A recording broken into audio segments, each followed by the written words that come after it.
नमस्कार दोस्तों, RRB NTPC में सिलेक्शन चाहते हैं तो प्रीवियस ईयर क्वेश्चंस को इग्नोर मत करें, क्योंकि मैक्सिमम क्वेश्चन रिपीटेड होते हैं हर एग्जाम में। इसलिए प्रीवियस ईयर के क्वेश्चंस को देखना बहुत ही ज़्यादा इम्पॉर्टेंट है। आप देख रहे हैं एमआर स्टडी पॉइंट, जहां आपको मिलती है एग्जाम ओरिएंटेड तैयारी, वो भी एकदम सिंपल तरीके से। हमने स्टार्ट किया है RRB NTPC previous year question series, जिसमें हर क्वेश्चन के साथ मिलेगा आपको डिटेल एक्सप्लेनेशन, ताकि सिर्फ आंसर ही नहीं कॉन्सेप्ट भी समझ में आए। इस वीडियो में हम कवर करेंगे आरआरबी एनटीपीसी 2021-22 के क्वेश्चंस को। इसमें सीबीटी 1 के शिफ्ट 1 और 2 में पूछे गए प्रश्नों को लिया गया है।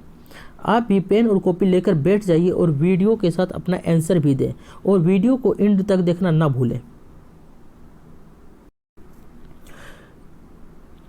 तो दोस्तों, ये विविध का दूसरा पार्ट है। तो 4, जल किस प्रकार का संसाधन है? ए गैर नवीकरणीय, बी गैर चक्रीय, सी अजैविक, डी चक्रीय। इसका आंसर ऑप्शन डी चक्रीय। चक्रीय संसाधन वह है जिसे बार बार विभिन्न रूपों यानी कि ठोस, द्रव, गैस में परिवर्तित किया जा सकता है। इसी तरह जल एक चक्रीय संसाधन है जो पृथ्वी पर प्रचुर मात्रा में पाया जाता है। पृथ्वी का लगभग 71% धरातल पानी से आच्छादित है, परंतु और लवणीय जल कुल जल का केवल 4% ही है। भारत में विश्व का जल संसाधनों का 4% भाग पाया जाता है। 305, निम्नलिखित में से कौन एक गैर नवीकरणीय संसाधन नहीं है? ए कोयला, बी सौर ऊर्जा, सी तरलीकृत पेट्रोलियम, डी प्राकृतिक गैस। इसका आंसर ऑप्शन बी सौर ऊर्जा। समाप्यता के आधार पर संसाधनों को नवीकरणीय और गैर नवीकरणीय संसाधनों में विभाजित किया जाता है। ऐसे संसाधन जिन्हें भौतिक, रासायनिक या यांत्रिक क्रियाओं द्वारा नवीकृत या पुनः उत्पन्न किया जा सकता है, उन्हें नवीकरणीय संसाधन कहते हैं, जैसे सौर ऊर्जा तथा पवन ऊर्जा आदि। ऐसे संसाधन जिनका निर्माण एक लंबे भूवैज्ञानिक अंतराल में होता है, उन्हें गैर नवीकरणीय योग्य संसाधन कहते हैं। खनिज एवं जीवाश्म ईंधन मतलब कोयला, पेट्रोलियम, प्राकृतिक गैस इस प्रकार के संसाधन हैं। 306, डैश टूथपेस्ट का एक घटक नहीं है? A abrasive, B fluoride, C lubricant, D surfactant. इसका answer option C lubricant. Lubricant toothpaste का घटक नहीं है। यह एक स्नेहक है जो गैसीय, तरल तथा ठोस पदार्थ है, जो उच्च तापमान और दाब पर भी घर्षण के विरुद्ध वाहनों में गति को बनाए रखने में मदद करता है। इसका उपयोग मशीनों में घर्षण को कम करने के लिए किया जाता है, जैसे तेल, ग्रीस आदि। जबकि abrasive, fluoride, surfactant, whitening, microelements, calcium आदि टूथपेस्ट के घटक हैं। 307, भारी जल शब्द निम्न में से किससे संबंधित है? ए जल विद्युत शक्ति संयंत्र, बी फार्मास्यूटिकल उद्योग, सी नाभिक के शक्ति उत्पादन संयंत्र, डी उर्वरक उद्योग। इसका आंसर ऑप्शन सी नाभिक के शक्ति उत्पादन संयंत्र। भारी जल हाइड्रोजन का समस्थानिक तथा ड्यूटेरियम का ऑक्साइड है। ऐसा जल जिसमें 99% से अधिक अणु DTO के होते हैं, उनको भारी जल कहा जाता है। इसका घनत्व सामान्य जल से अधिक होता है। नाभिक के शक्ति उत्पादन संयंत्र के नाभिक के रिएक्टर में न्यूट्रॉन की गति को कम करने के लिए मंदक के रूप में इसका प्रयोग किया जाता है। इसकी खोज 1932 में यूरे ने की थी। 308, सोडा वाटर में कौन सी गैस पाई जाती है? A nephron, B hydrogen, C nitrogen, D carbon dioxide. Answer option D carbon dioxide. Soda water मध्य रहित पेय है, जिसे विभिन्न दाब पर कार्बन डाइऑक्साइड से कृत्रिम रूप से संतृप्त किया जाता है। सामान्यतः पेय पदार्थों को लवण, शर्करा तथा स्वादानुसार अन्य पदार्थों के निश्चित परिणाम को मिश्रित करके बनाया जाता है। 309, निम्नलिखित में से कौन सी मृदा के पोषक तत्वों जैसे कैल्शियम कार्बोनेट, मैग्नीशियम, पोटास और चूने से समृद्ध है? ए काली मृदा, बी लेटेराइट मृदा, सी लाल मृदा, डी पीली मृदा। इसका आंसर ऑप्शन ए काली मृदा। काली मिट्टी में calcium carbonate, magnesium carbonate, potash एवं एल्युमिनियम की मात्रा पर्याप्त पाई जाती है। इस मिट्टी में नाइट्रोजन, फास्फोरस व जैव तत्वों की मात्रा कम पाई जाती है। काली मिट्टी को रेगुर मिट्टी या कपासी मिट्टी के नाम से भी जाना जाता है। इस मिट्टी का निर्माण ददारी उद्भेदन से निकले लावा पदार्थों के विखंडन से हुआ है। उत्तर प्रदेश में इस मिट्टी को करेल की संज्ञा दी जाती है।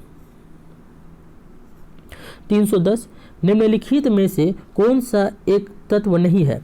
A germanium, B graphite, C silicon, D silica. Answer option D silica. Silica या सिलिकॉन डाइऑक्साइड SiO2 एक तत्व न होकर सिलिकॉन और ऑक्सीजन से बना एक खनिज है। सिलिका रेत का एक प्रमुख घटक होती है। यह प्रकृति में सबसे अधिक क्वार्ट्ज के रूप में पाई जाती है। सिलिकॉन और जर्मेनियम तत्व है, जबकि ग्रेफाइट कार्बन का एक अपरूप है।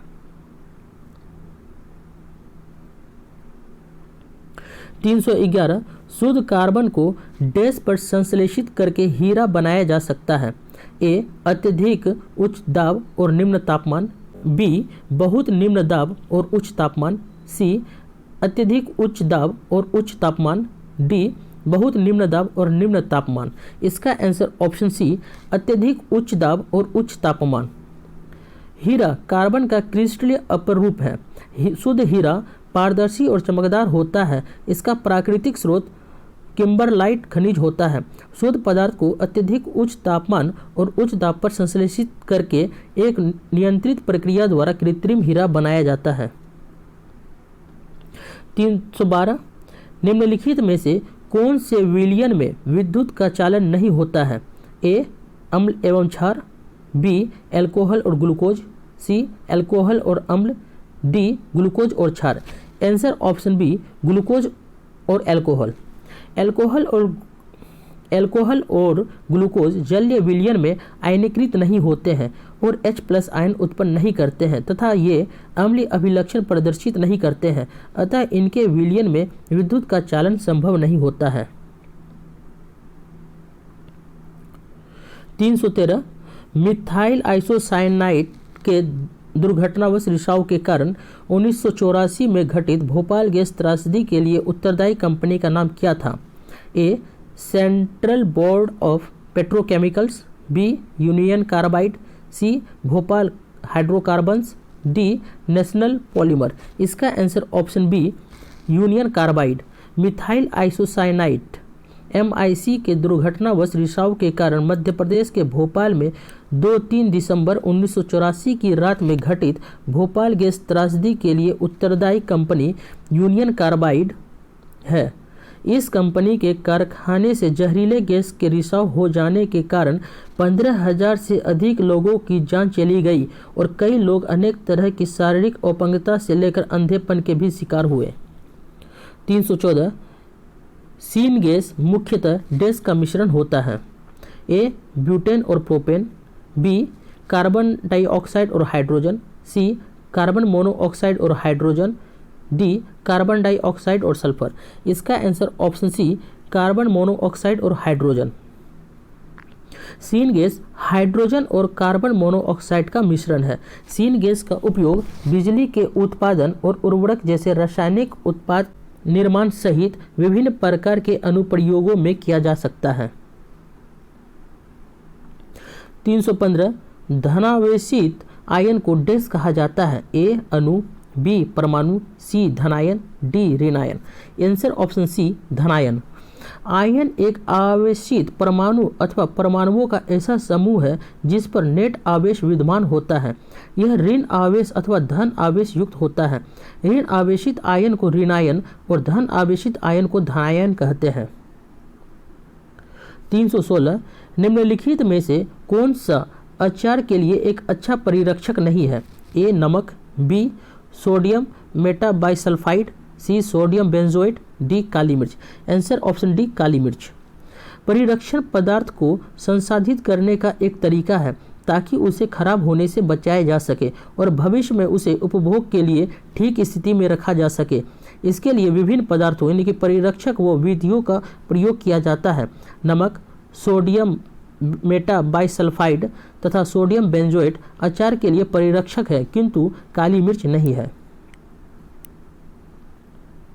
317 धनावेशित आयन को कहा जाता है? ए अणु, बी धनायन, सी ऋणायन, डी परिवर्तित आयन। इसका आंसर ऑप्शन बी धनायन। विद्युत आवेश युक्त परमाणु या परमाणुओं के समूह को आयन कहा जाता है, जैसे sodium ion Na+, Mg++, Cl- तथा SO4- आदि। जिस आयन पर धनावेश होता है उसे धनायन कहते हैं, जैसे Na++, Mg++।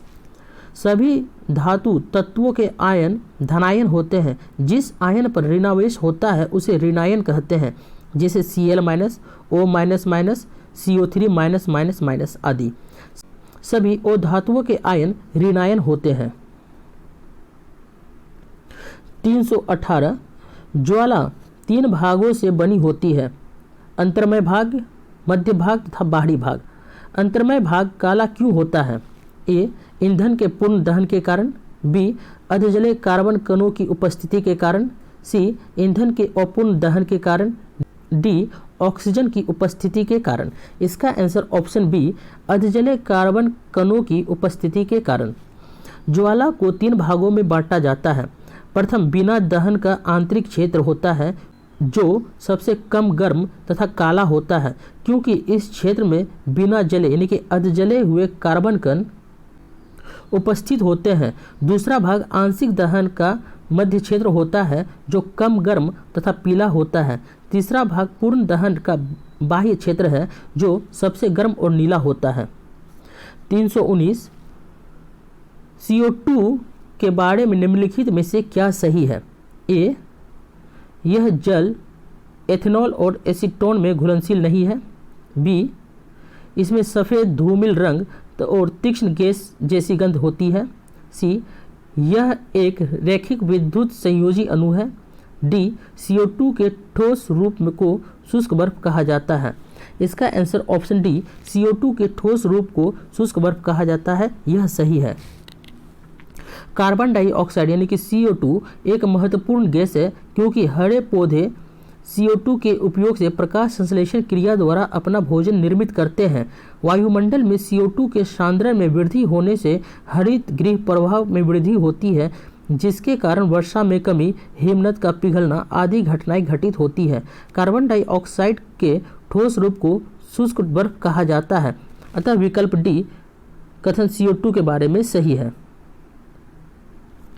320 थाल भारी पानी संयंत्र देश में शुरू हुआ था? ए 1989, बी 1990, सी 1987, डी 1988।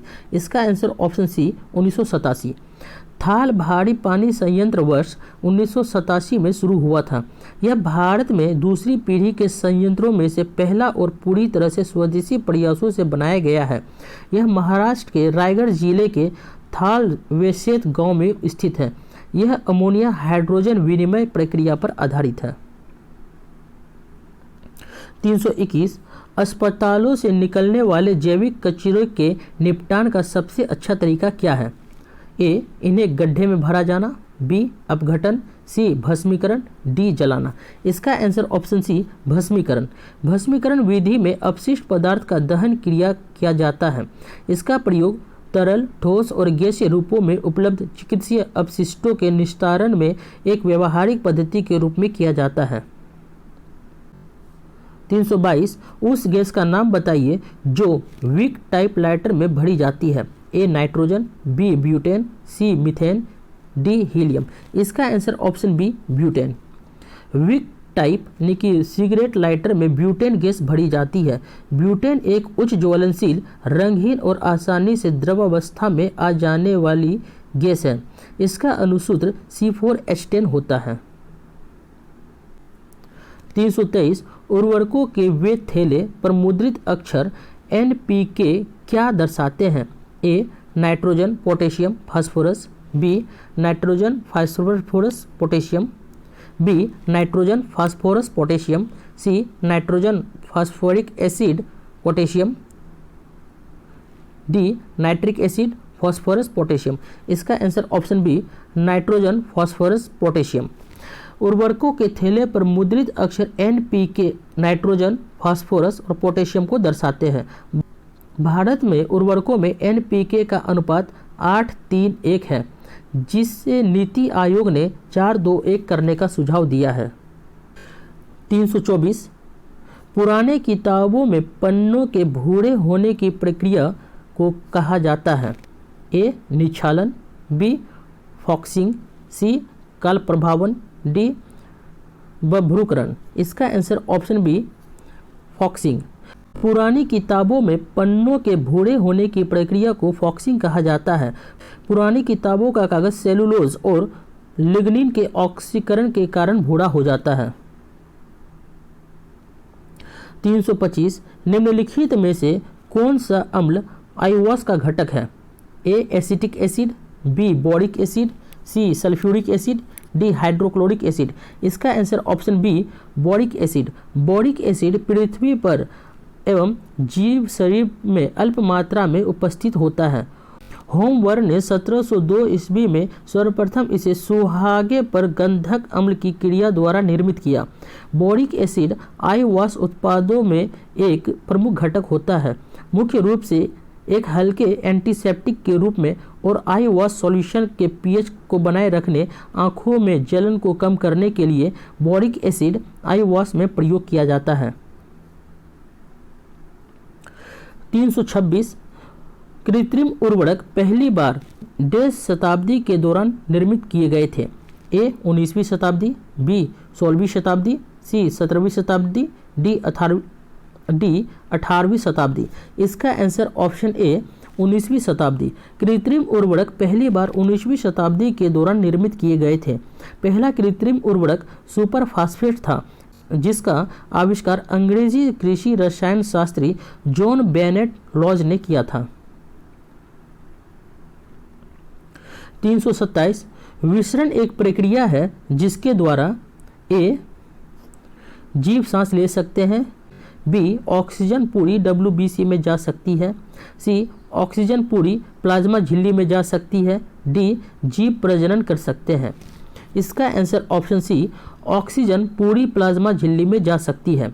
किसी ठोस द्रव या गैस के अणुओं का किसी अर्धपारगम्य झिल्ली द्वारा अधिक सांद्रता वाले क्षेत्र से कम सांद्रता वाले क्षेत्र की ओर गमन विसरण कहलाता है। इसके उदाहरण अगरबत्ती की खुशबू का पूरे कमरे में फैल जाना, लाल दवा यानी कि KMnO4 का पानी में डालने पर उसका जल में घुलकर फैलना, प्रकाश संश्लेषण की क्रिया में CO2 को वातावरण से लेना तथा ऑक्सीजन निकालना, श्वसन के दौरान ऑक्सीजन का पूरी प्लाज्मा झिल्ली में जाना आदि सभी विसरणों के उदाहरण है। 328 इनमें से कौन सी गैस सोडा वाटर जैसे वातित पेयों में विलय के रूप में शामिल होती है?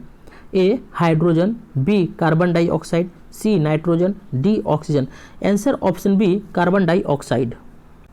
सोडा उत्पादों में उपयोग के लिए कार्बन डाइऑक्साइड का प्रयोग किया जाता है, क्योंकि इसमें छोटे बुलबुले बनाने के लिए शीतल पेय सहित तरल आसानी से अवशोषित हो जाता है। यह वातित पेयों को सुरक्षित और ताज़ा बनाए रखने में भी प्रयोग होता है और बैक्टीरिया के विकास को रोकता है। 329 सेंधा नमक यानी कि रॉक सॉल्ट का खनिज नाम क्या है? A. Siderite, B. Limonite, C. Haematite, D. Halide. इसका आंसर ऑप्शन डी हेलाइट।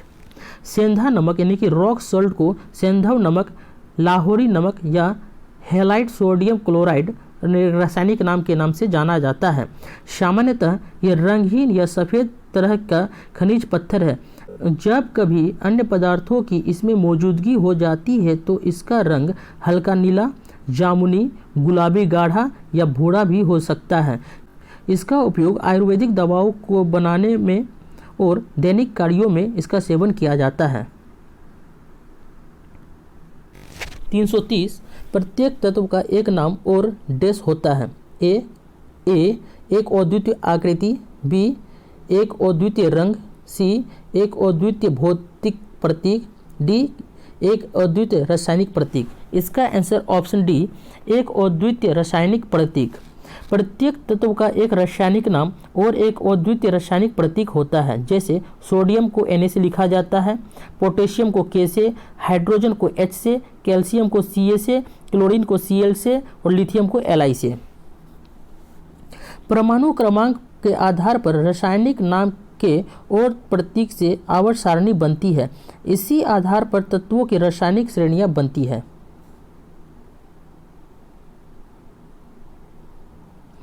331 चीनी के अल्कोहल में रूपांतरण की प्रक्रिया को कहा जाता है। ए निथारना, बी किण्वन, सी संघनन, डी अपसादन। इसका आंसर ऑप्शन बी किण्वन। चीनी के अल्कोहल में रूपांतरण की प्रक्रिया किण्वन कहलाती है। किण्वन एक जैव रासायनिक क्रिया है। इसमें जटिल कार्बनिक यौगिक सूक्ष्म सजीवों की सहायता से सरल कार्बनिक यौगिकों में विघटित होते हैं। इस क्रिया में ऑक्सीजन की आवश्यकता नहीं पड़ती है। संघनन गैस से द्रव बनने की घटना को संघनन कहते हैं। जल चक्र में इसका प्रयोग किया जाता है। वर्षा एक प्रकार का संघनन है। अपसादन किसी द्रव या गैस में उपस्थित कणों का तल पर आकर जम जाना अपसादन कहलाता है। अपसादन की क्रिया कणों में लगने वाले गुरुत्व बल या अपकेंद्र बल के कारण होता है। निथारना पानी या किसी अन्य तरल पदार्थ को इस रूप में लाना कि उसमें घुला हुआ मेल नीचे बैठ जाए। तो दोस्तों ये था आज का अंतिम टॉपिक मिसलेनियस का। अगर आपको वीडियो समझ आया हो और हेल्पफुल लगा हो तो एक लाइक ज़रूर करिएगा। आपका एक लाइक हमें एक अच्छा कंटेंट बनाने के लिए मोटिवेट करता है।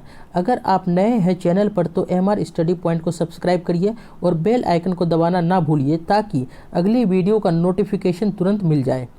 आपका कोई भी डाउट हो आप नीचे कमेंट बॉक्स में लिख सकते हैं।